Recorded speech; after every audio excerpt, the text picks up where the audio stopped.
भारत और यूएस के बीच में हो गई है ट्रेड डील, जिसको लेकर के बहुत तरह के सवाल थे। सवाल ये भी था कि यूएस ने जो टैरिफ लगा दिया है उसके ऊपर जो है एक्स्ट्रा टैरिफ लगाया, यानी 50% का, उसके चलते भारत की अर्थव्यवस्था के ऊपर क्या असर पड़ेगा। और अब जबकि ट्रेड डील हो गई है, अनाउंस कर दिया गया है, हालांकि उसके क्या और पहलू होंगे वो कुछ दिनों में सामने आ जाएंगे। लेकिन जो विपक्ष अभी भी सवाल पूछ रहा है, सवाल ये पूछ रहा है कि आखिर ट्रेड डील में क्या हमारे किसानों के हितों के साथ समझौता किया गया है, क्या हमारे देश के जो आबादी है उसके जो अलग अलग हित हैं, अलग अलग क्षेत्रों से जुड़े हुए, उनके साथ समझौता किया गया है, क्या रूस से तेल खरीदा जाएगा। इस तरीके के तमाम सवाल हैं। लेकिन हमारे साथ मौजूद है केंद्रीय कृषि मंत्री शिवराज सिंह चौहान।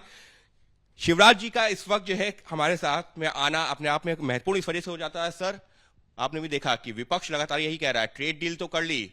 एक तो अमेरिकी राष्ट्रपति ट्रंप अनाउंस करते हैं कि ट्रेड डील हमने जो है जो भारत के साथ में हो गई है, टैरिफ 50% से 18% कर दिया गया।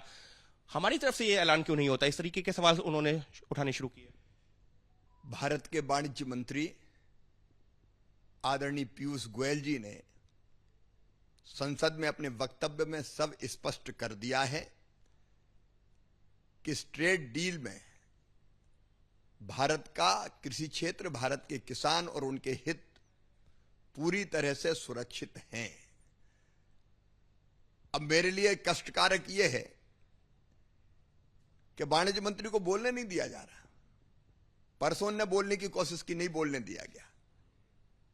अब देश को जानने का अधिकार था कि वाणिज्य मंत्री क्या कह रहे हैं। कल संसद को हंगामे में पूरी तरह से अराजक बनाने की कोशिश की गई, अराजकता का माहौल बनाने की कोशिश की गई। लेकिन कृषि मंत्री के नाते वाणिज्य मंत्री जी ने जो कहा है, मैं पूरे गर्व के साथ ये कहता हूं कि इस ट्रेड डील में भारत के किसानों के हितों को पूरी तरह से सुरक्षित रखा गया है, उनकी पूरी चिंता की गई है।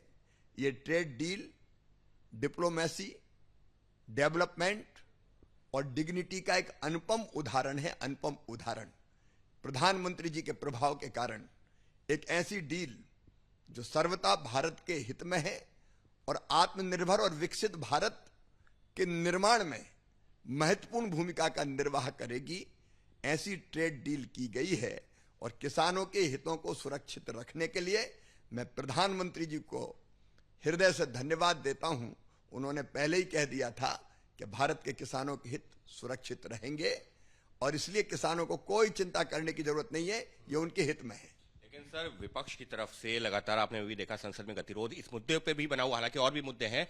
कहा यह जा रहा है कि अब जो ऐसी जानकारी आ रही है, हालांकि आप ज्यादा बेहतर बता पाएंगे, कि यूएस से जो है एग्रीकल्चर प्रोड्यूस आएगा, सामान आएगा, उस पर हम जो है हमको बहुत न्यूनतम टैरिफ देना होगा और उसके ऊपर उस पर लगेगा ही नहीं, हमारा जो सामान जाएगा उस पर जो है टैरिफ लगेगा। इस तरीके की बातें आ रही है। हम अपनी जो संतुलित रणनीति है भारत की, राष्ट्रहित सर्वोपरि, उसको ध्यान में रखते हुए विवाद नहीं, ताकतवर संवाद में विश्वास रखते हैं। और वही करते हुए हमारे देश के सारे हितों को सुरक्षित रखते हुए यह समझौता हुआ है।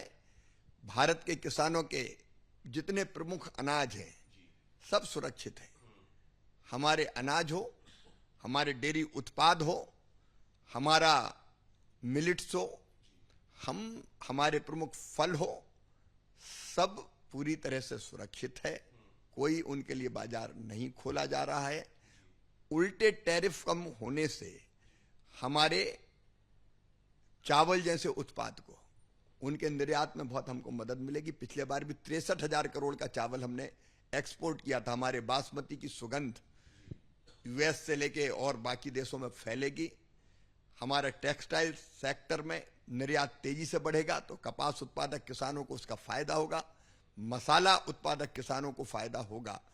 तो ये कांग्रेस केवल कुंठा में, हताशा में, बार बार हार कर इतनी मानसिक रूप से कुंठित हो गई है कि वो सदन के माहौल को भी अराजक बनाने की कोशिश कर रही है।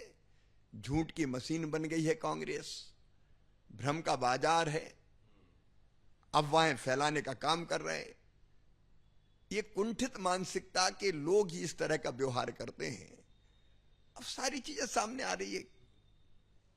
सामने आ रही हैं, लेकिन उनका जो है कल आपने भी देखा वहां पर प्रदर्शन हो रहे थे, प्रधानमंत्री के खिलाफ नारे लगा रहे थे कि भारत ने यूएस के सामने सरेंडर कर दिया, इस तरीके की जो बातें। तो ये फिर क्यों कर रहे हैं? अगर आप कह रहे हैं कि किसी के इसके साथ कोई समझौता नहीं है, तो क्यों फिर इस तरीके की बात?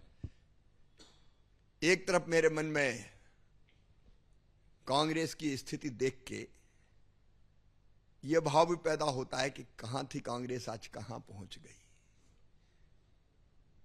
उनको किसानों की मेड़ नहीं,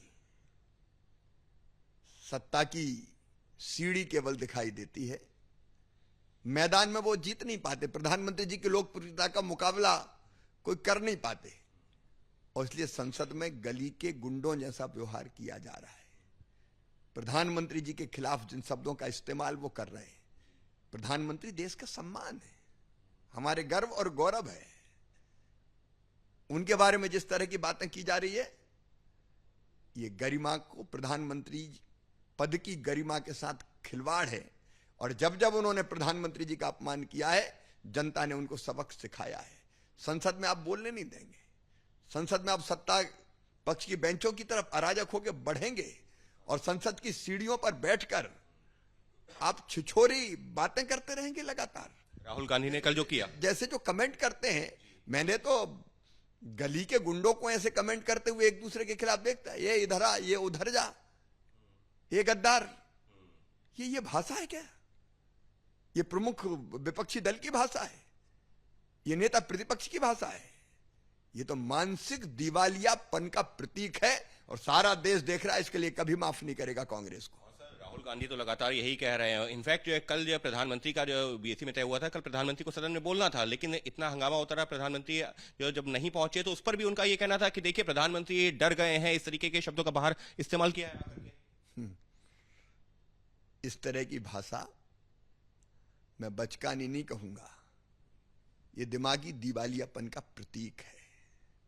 उन्हें लोकतंत्र को कलंकित किया है, संसद की गरिमा को तार तार किया है, मर्यादाओं की धज्जियां उड़ाई है, जिसको देश की जनता कभी माफ नहीं करेगी। लेकिन सर जो है राहुल गांधी ये लगातार, आप सदन में मौजूद थे, लगातार वो ये कह रहे थे कि मैं नेता प्रतिपक्ष हूं, मुझे बोलने का अधिकार है, मेरी आवाज को दबाए नहीं जाना चाहिए, मुझे किसी की परमिशन की जरूरत नहीं है। आप सदन में मौजूद थे, देख रहे थे। सदन में कोई भी चर्चा नियम और प्रक्रियाओं के अंतर्गत होती है। नियम और प्रक्रियाओं के अंतर्गत पालन करते हुए कोई भी बोल सकता है, किसी की आवाज दबाने का सवाल ही नहीं है। और लोकसभा अध्यक्ष बार बार ये कह रहे थे कि चर्चा होगी तो नियम प्रक्रियाओं के अंतर्गत होगी, और जिस ढंग का व्यवहार हो रहा था उनके सामने, उसके लिए भी वो अपोजिशन को समझाते रहे। लेकिन अब वो तो अराजक होने पर उतारू थे, उनके बारे में मैं क्या कहूं। मुझे तो लगता है कि ऐसा व्यवहार कांग्रेस को और कहीं का नहीं छोड़ेगा, बची खुची सीटें भी साफ कर देगा। तो सर अब कांग्रेस की तरफ से तो ये भी कह दिया गया है, जब तक जो है राहुल गांधी को बोलने का मौका नहीं दिया जाएगा, प्रधानमंत्री को नहीं बोलने देंगे, सदन कैसे चलेगा? फिर तो सर ये फिर हाउस, अभी बजट सेशन पर चर्चा, बजट पर चर्चा होनी थी राष्ट्रपति का, कोई आज नहीं हो रहा है। आप देखिए, विकसित भारत जी राम जी बिल पर जब चर्चा हो रही थी, रात के 1:30-2 बजे तक मैंने चर्चा की सुनी। एक एक माननीय सांसद अपोजिशन को मैंने सुना, और जब मैं जवाब देने खड़ा हुआ, और मैंने पहले ही कहा था कि भाई मेरा जवाब जरूर सुनना। तो लोकतंत्र का ये तकाजा है कि आप बोले, आपने आशंकाएं प्रकट की, आपने आरोप लगाए, तो आप सत्ता पक्ष का जवाब भी सुने। लेकिन मुझे बोलने नहीं दिया गया, हो हल्ले में ही मैंने अपनी बात रखी। अब ये कोई एक मामलों में नहीं, ये तो नारे लगा के, चिल्ला के, बैल में कूद के, कागज फाड़ के हम सत्ता पक्ष को बोलने नहीं देंगे। ये कौन सा व्यवहार है? शर्मनाक है ये। सब बस चलते चलते, क्योंकि आपका संसद में व्यस्त दिन है, 2 सवाल और सर। पहला, ये जी राम जी का आपने जिक्र किया, लेकिन हमने देखा बजट में मनरेगा को भी पैसा एलोकेट किया गया, पिछली बार से ज्यादा एलोकेट किया गया, तो वो क्या है? और जी राम जी क्या फेज आउट मैनर में जो है मनरेगा हटेगा, जी राम जी इम्प्लीमेंट? बात ये है कि अभी मनरेगा के अंतर्गत काम चल रहे हैं। जी राम जी जैसा एक्ट में कहा गया है 6 महीने के अंदर लागू हो जाएगा। तो जब तक जी राम जी लागू नहीं होता, तब तक मनरेगा के अंतर्गत काम चलेंगे। उसके लिए भी बजट की जरूरत है। हम देश के गरीबों का एक दिन